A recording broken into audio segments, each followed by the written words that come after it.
आंतरराष्ट्रीय आणि राष्ट्रीय बातम्यांचा आढावा घेऊया. पाहूया दुनियादारी फास्ट.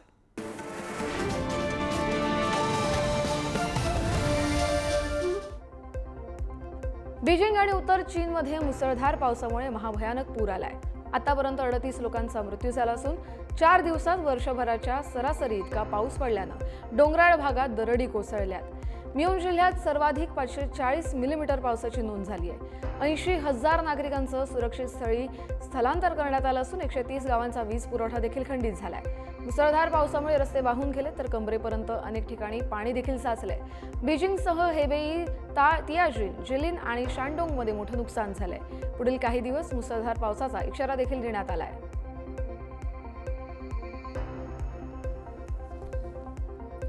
चीनमध्ये मुसळधार पावसामुळे बीजिंग आणि आसपासच्या भागात पूर आणि भूस्खलनामुळे थैमान घातलंय. बीजिंगमधून 80,000 लोकांना सुरक्षित स्थळी हलवण्यात आलंय. मियोन प्रांतातील पाण्याची पातळी विक्रमी उंचीवर गेल्यामुळे पाणी सोडण्यात आलं. हेबेई प्रांतातील लुआनपिंगमध्ये भूस्खलन झाल्यानं 4 जणांचा मृत्यू झालाय तर 8 जण बेपत्ता आहेत. बीजिंगमध्ये पावसाचा हाय अलर्ट जारी करण्यात आलाय.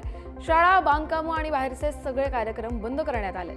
सरकारकडून मदत आणि बचाव कार्य वेगानं सुरू आहे. तैवानमध्ये मुसळधार पावसामुळे पूरस्थिती निर्माण झाली आहे. चिआई, ताइयान आणि युनलिनमधील अनेक भाग जलमय झालेत.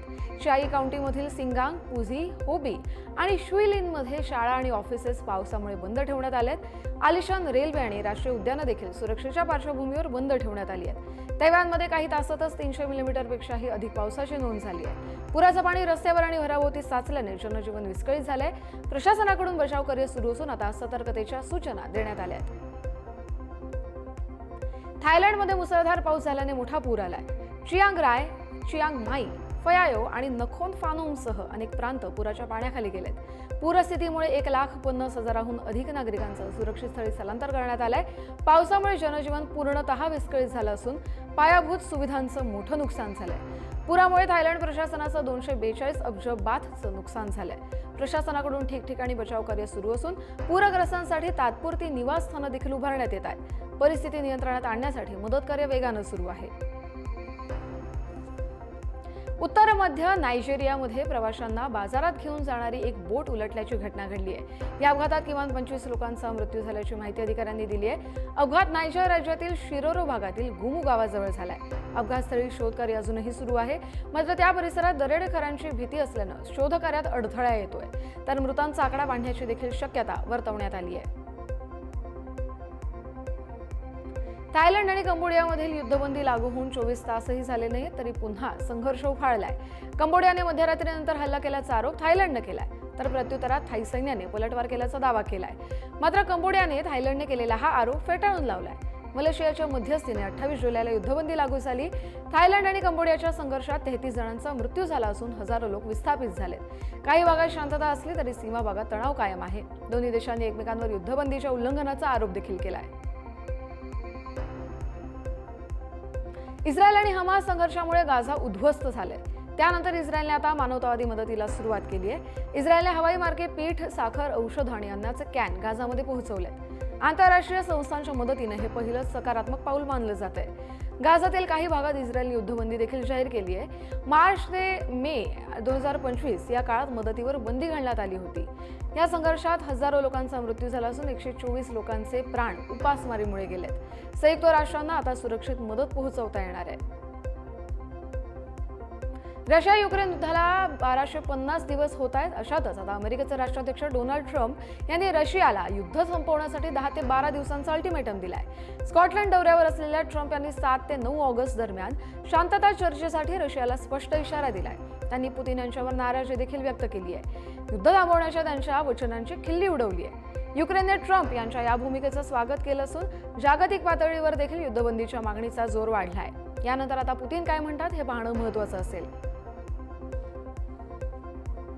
रशिया युक्रेनमधला संघर्ष अजूनही तसाच आहे. रशियाने कीववर हल्ला केला असून या हल्ल्यात 5 जण जखमी झालेत तर सुमीमध्ये बसवर ड्रोन हल्ला केल्यानं 3 जणांचा मृत्यू झालाय.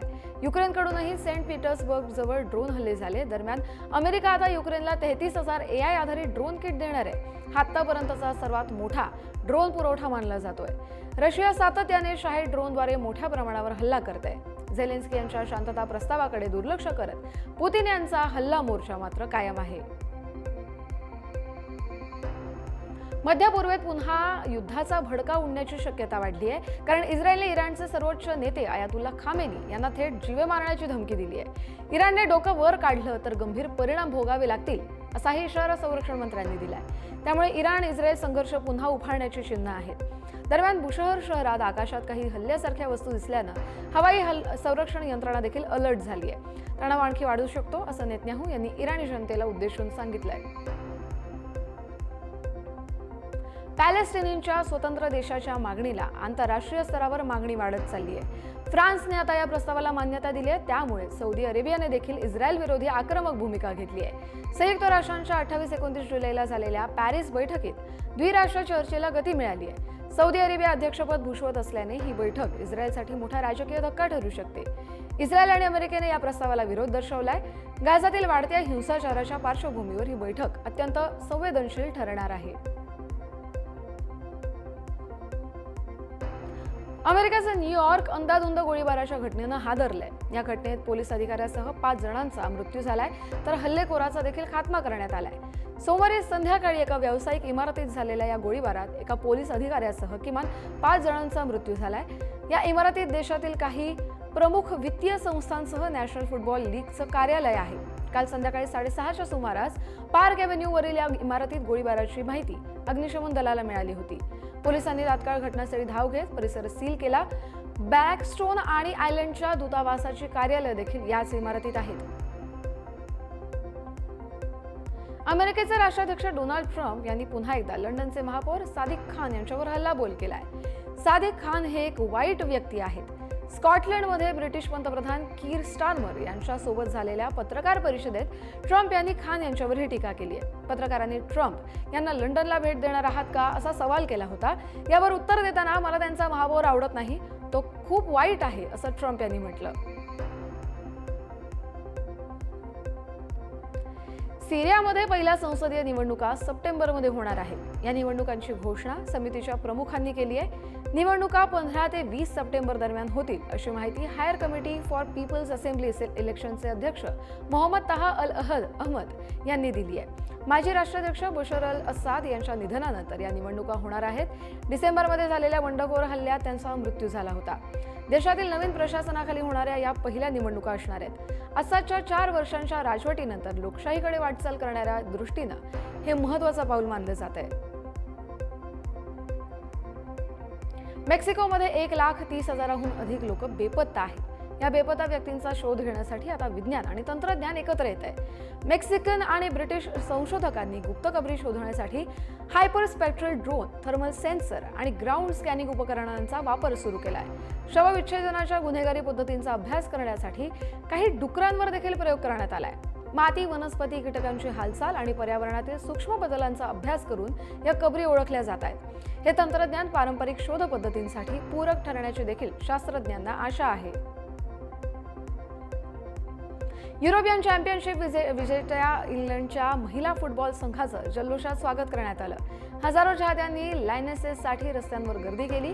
खेळाडू आणि स्टाफ यांची 2 बसेसमधून बकिंगहॅम पॅलेसपर्यंत मिरवणूक काढण्यात आली. पोस्टर्स, झेंडे आणि घोषणा देत वातावरण गजबजून गेलं. स्वित्झर्लंडमधील बासेल येथे झालेल्या अंतिम सामन्यात स्पेनला पेनल्टी शूटआउटमध्ये पराभूत करत इंग्लंडनं विजेतेपद राखलं. या ऐतिहासिक विजयानंतर चाहत्यांनी या संघाला उत्स्फूर्त दाद दिली आहे. केरळच्या निमिषा प्रियाची यमनमधली फाशीची शिक्षा पूर्णपणे रद्द करण्यात आली आहे. यमनमध्ये यमनी नागरिकाच्या हत्येप्रकरणी निमिषा प्रियाला दोषी ठरवण्यात आलं होतं. 16 जुलैला तिला फाशी होणार होती. मात्र भारतीय ग्रँड मुफ्ती कांथापुरम MP अबू बाकर मुसालियार यांच्या प्रयत्नांमुळे ही शिक्षा आधी स्थगित झाली आणि आता पूर्णपणे रद्द झाली आहे. सानामधील उच्चस्तरीय बैठकीत हा महत्त्वपूर्ण निर्णय घेण्यात आलाय. निमिषाच्या कुटुंबियांसाठी एक मोठी दिलासादायक बातमी ठरली आहे. फाशीची शिक्षा रद्द झाल्याने तिच्या सुटकेची शक्यता आता बळावली आहे. हिमाचल प्रदेशमधील मंडी जिल्ह्यात मुसळधार पावसामुळे पूरसदृश परिस्थिती निर्माण झाली आहे. आतापर्यंत या दोघांचा मृत्यू झाला असून दोघे जण बेपत्ता असल्याची देखील माहिती समोर आली आहे. तसंच पावसामुळे अनेक भागात जनजीवन विस्कळीत झालंय. सोबतच मंडी शहरात आणि आसपासच्या भागात अनेक ठिकाणी भूस्खलनही झालंय. त्यामुळे वाहतुकीला मोठा अडथळा निर्माण झालाय. या भूस्खलनामुळे बाधित भागात राहणाऱ्या नागरिकांना धोका निर्माण झालाय. या भूस्खलनामुळे अनेक महत्त्वाचे रस्ते देखील बंद झाले, त्यामुळे परिस्थिती आणखी गंभीर झाली आहे. मथुराच्या बरसाना इथल्या राधाराणी मंदिराजवळ मिठाई आणि लस्सी विक्रेत्यामध्ये ग्राहकांना बोलवण्यावरून जोरदार वाद झाला. या वादाचं रूपांतर दगडफेक आणि मारहाणीत झालं. दोन्ही गटांनी एकमेकांवर वीट आणि दगडांचा जोरदार मारा केला. या मारहाणीत एका महिलेसह अनेक जण जखमी झालेत.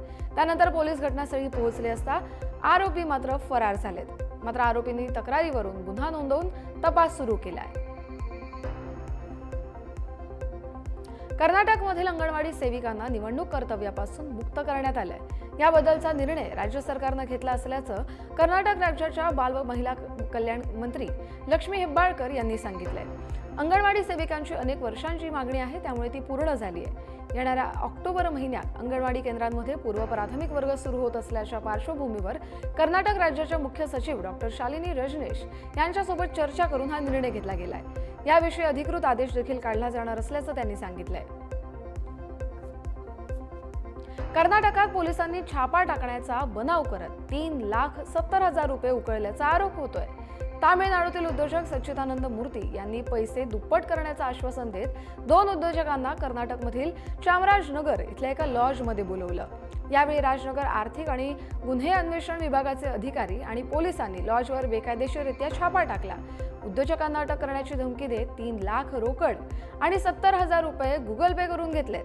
या प्रकरणी आता अधिकाऱ्यांवर निलंबनाची कारवाई करण्यात आली आहे. झारखंडच्या देवघरजवळ बस आणि ट्रकची कावड यात्रेकरूंच्या बसला भीषण अपघात झालाय. या अपघातात 18 जणांचा मृत्यू झाला असून 14 जण जखमी आहेत. जखमींना रुग्णालयात दाखल करण्यात आलंय. कावड यात्रेकरूंची बस अनियंत्रित होऊन ट्रकवर आदळल्यानं हा अपघात झालाय. अपघातानंतर बस चक्काचूर देखील झाली होती. बसमधील यात्रेकरू बैद्यनाथ धाममध्ये जलाभिषेक केल्यानंतर दुमका इथल्या बासुकीनाथ मंदिराकडे जलाभिषेक करण्यासाठी जात होते. तर बसमधील सगळे प्रवासी बिहारमधील बेतिया आणि गयाजी इथले रहिवासी असल्याचं समोर आलंय. हरियाणाच्या सोनीपत जिल्ह्यात काल 2 दुचाकीस्वारांनी केंद्रीय राखीव पोलीस दलाच्या एका जवानाची गोळ्या झाडून हत्या केल्याची घटना घडली आहे. कावड यात्रेदरम्यान जवानाशी झालेल्या वादावरून तरुणांचा या हत्येत सहभाग असल्याचा संशय आहे. कृष्णा नावाचा हा सीआरपीएफ जवान 30 वर्षांचा होता. तो सुट्टीवरून घरी परतत असताना 2 संशयित आरोपींनी त्याच्यावर गोळ्या झाडल्या. गोळ्या झाडणाऱ्या दोघांची ओळख पटली असून त्यांच्यावर गुन्हा देखील दाखल करण्यात आलाय. गुजरातमध्ये सायबर फसवणुकीची मोठी घटना घडली. गांधीनगरमधील एका महिला डॉक्टरकडून 3 महिन्यात तब्बल 19 कोटी रुपयांपेक्षा जास्त पैसे उकळल्याची घटना समोर आली आहे. या घटनेमुळे आता गांधीनगरमध्ये एकच खळबळ माजली आहे. एक महिला डॉक्टरला 15 मार्चला एक फोन आला. तिच्या फोनमध्ये आक्षेपार्ह मजकूर आढळल्यामुळे तिचा फोन बंद केला जाईल अशी धमकी देण्यात आली. पोलीस अधिकारी असल्याचं सांगत त्यांनी या महिला डॉक्टरला 19 कोटी रुपये बँक खात्यात जमा करायला सांगितले. लोकसभेत ऑपरेशन सिंदूरवरील चर्चेदरम्यान वापरलेला तमाशा हा शब्द संसदेच्या अधिकृत कामकाजातून वगळण्यात आलाय. काल काँग्रेसच्या खासदार प्रणिती शिंदे यांनी ऑपरेशन सिंदूरला सरकारचा तमाशा असल्याचं म्हटलं होतं. हा एक मीडिया शो जास्त आणि खरं यश कमी असल्याचं देखील त्यांनी म्हटलं. या ऑपरेशनमध्ये प्रत्यक्षात काय साध्य झालं, किती दहशतवादी पकडले गेले, किती लढाऊ विमानं गमावली असे प्रश्न उपस्थित केले. त्यांच्या स्पष्ट उत्तरांची मागणी सुद्धा केली होती. संसदीय कामकाजातून शब्द वगळण्याचा अधिकार लोकसभा अध्यक्षांना असतो, त्यामुळे त्यांनी हा शब्द काढून टाकला आहे.